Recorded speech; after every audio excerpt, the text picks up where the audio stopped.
ఉంటే మీరు ఖచ్చితంగా మా దగ్గరకు రండి, ఇదే ఆంధ్ర కాలువ దగ్గరకు రండి. బహిరంగ చర్చకు కూడా మేము సిద్ధంగా ఉన్నాం.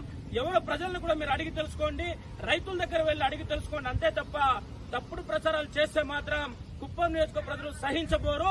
ఖచ్చితంగా మీకు తగిన బుద్ధి చెప్తారనేసి కూడా ఈ సందర్భంగా తెలియజేస్తూ, మీరు చేసినటువంటి తప్పుడు ప్రచారాలను తీవ్రంగా ఖండిస్తూ, మీకు ఇప్పటికైనా మీ దిష్టి బొమ్మని సాక్షాత్తు కృష్ణమ్మ నదిలోనే, కృష్ణమ్మ జలాల్లోనే మేము ఆంధ్రనివా కాలువలోనే ఎక్కడైతే మీ జగన్మోహన్ రెడ్డి వచ్చి డమ్మీ సెటప్ వేసి ఎక్కడైతే బటన్ ప్రెస్ చేసి ప్రజల్ని మోసం చేశాడో అదే స్పాట్ లో నీ దిష్టి బొమ్మని మేము కృష్ణమ్మ జలాలకే గంగార్పణం చేయబోతున్నాం.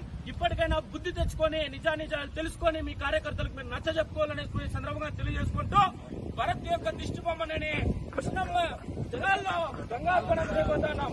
అందరూ ఒకసారి గంగార్పణం.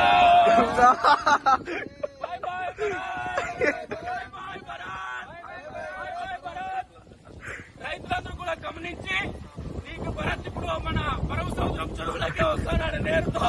ఆయన స్వయంగా ఎందుకు దిష్టి బొమ్మ పెట్టామంటే, ఆయన స్వయంగా జలాలు నిజంగానే వెళ్తా ఉన్నాయా, ఎవరు వదిలేరనేసి ఆయనే క్షేమంగా ఈ జలాల్లో ప్రవహించి పరమ సముద్రం చెరువులో చేర్చుకొని రైతులందరూ కూడా మాట్లాడుకొని ఎవరు నీళ్లు వదిలేరు ఏమనే సంగతి తెలుసుకుని ఆయనే తెలుసుకుంటాడు.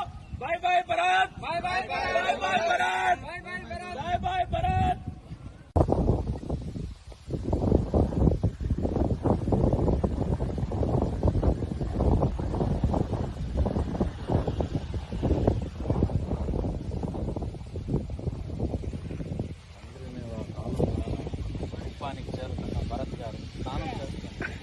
స్నానం చేసి